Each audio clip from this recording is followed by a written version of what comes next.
What's up, YouTube? This is Bergbook, and I'll be showing my Aegishorn build that I used when I reached Ascended Tower Trials 93 solo until I died in 93 because my weapon wouldn't attack. They need to fix that bug. I could have reached probably 100 at least. So yeah, this is an Aegishorn Life Leech tank build that it was inspired by user wise_AD4690 in Reddit. I would like to give him credit for thinking of this synergy, but here it is. I just made a video because people asked me, and I just want to be able to send a link when I want to reply to them. So yeah, this is a pretty interesting build, and I had fun with it. I barely used any life stones when I was doing the trials, and I will go through every piece and try to explain the synergy if you want to try to make this build. So hope you like it and hope it helps you try to make your own version of this build. And onto the build video. Thanks.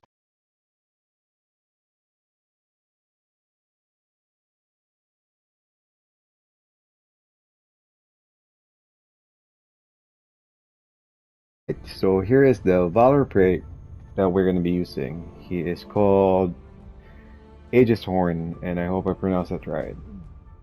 As you can see, I have 3,200 might, 1,500 spirit, 2,700 vitality.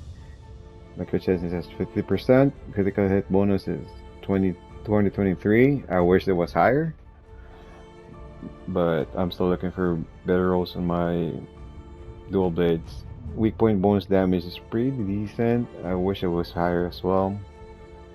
So to the pieces, we are using Wither Weaves.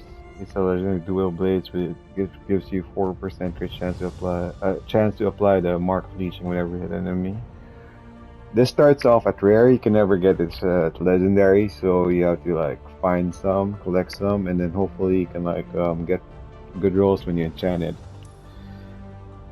When I did a towers and reached level 93, this was really essential despite the nerf. I couldn't slow down the bosses anymore, but it gave me enough time to go 1v1 with the boss without the other non-boss enemies bothering me. You don't have to. You don't even have to upgrade this if you're just using for the time bubble. Even if you're a low level one like 46 or something lower, you just have it on your secondary, and it can be a lifesaver. You're always gonna find yourself surrounded by mobs that you can slow down. So this still is pretty good even post nerf. So we have Mark of the Duelist. I wish it wasn't Spirit because I primarily I don't think Spirit's really essential for this build. But we're after for the primary here. Restore 101 health whenever you perform a critical hit. It's really good with all the synergies because basically this build revolves around getting life overheal and life leech. So this starts at rare as well, and you have to enchant it to legendary.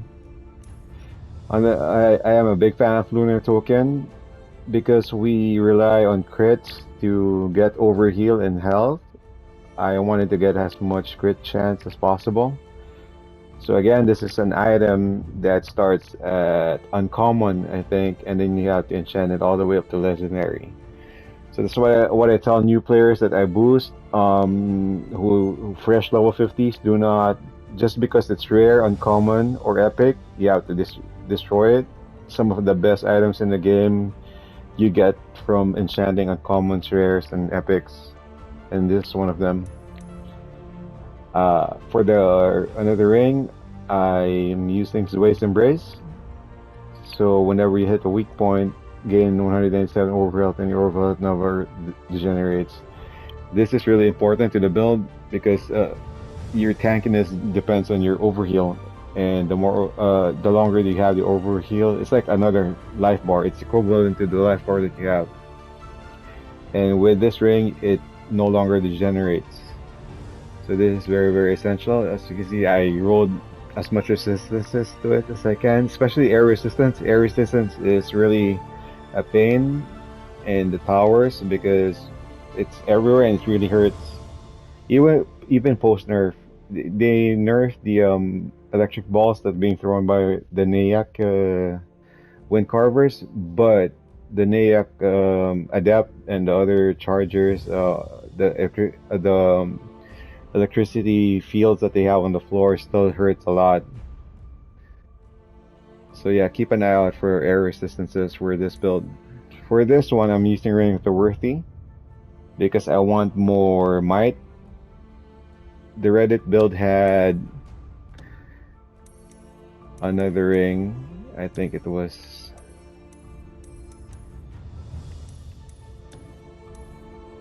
Sorry, so much ring because I just farmed.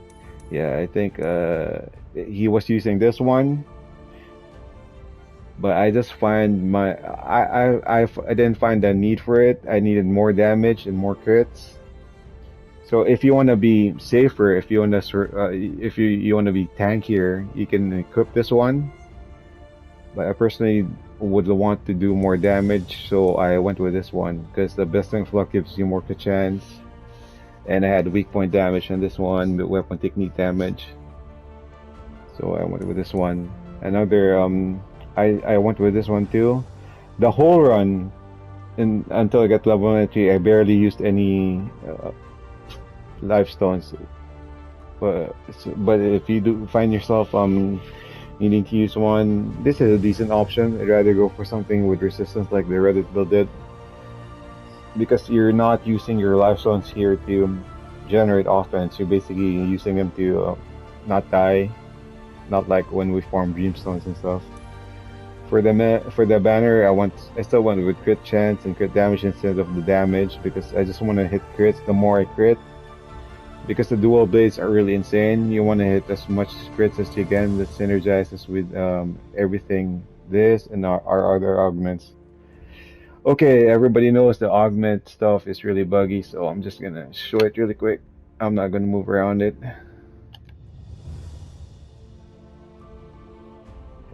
See, I can't even move around it, see? Yep, the augment stuff, like, I'm not a YouTuber, so I'm not into fancy edits, so I'm just recording this on the fly. So if you're watching this, sorry for the delay, it's a game. So there it is, that's a constellation. I will go through these pieces through the inventory. So hopefully you can screenshot this for reference.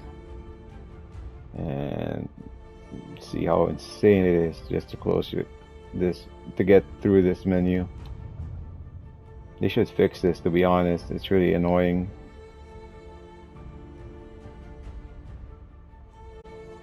Alright, so you saw the constellation. Here are the augments that equip. Your students is really good. As you see, overheal whenever you soul shatter an enemy. So basically, you see the synergy here. Everything basically you're doing in combat gives you overheal.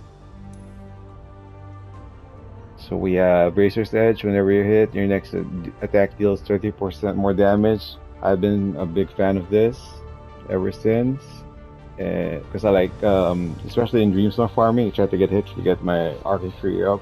But for this one, it just gives you a lot of damage when you get it, and you're gonna get hit a lot in the towers. So air resistance, all resistances, that's what I did. This one, Soul Shatter, Rampage bonus damage, everything's perfectly synergized with dual blades. So Evisceration is really good because you get Dazzling Power whenever you perform a crit. So because we're critting a lot, it's always almost up. So I got weak point damage, dual blades damage, and vitality. Frostbite is really good too because of the dual blades. You're always in rampage modes all the time. I got weak point damage in it and vitality. Shorty was the most broken. It was broken. It's so broken, but they fixed it finally. But it's still pretty strong because it allows you to look for the weak point every time. Like you use the weapon ability technique. I wish I had a barrel on this one because the damage of shock. I don't need that at all, but I'll sell for what I have. This is pretty essential too. And force barrier. If you can see the video I have, it was allow. This one was allowing me to tank everything, to keep attacking through hits. And for some reason, I think it was so broken because I was attacking through heavy hits and everything. So if you want to see my gameplay, where I reached level 93, I have level 50 to 93 recorded in my stream. Just look for it.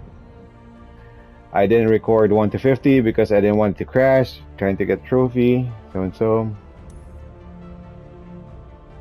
This is the Lion's Pride. Gain 67 overhealth whenever you defeat an enemy. See, everything's overhealth.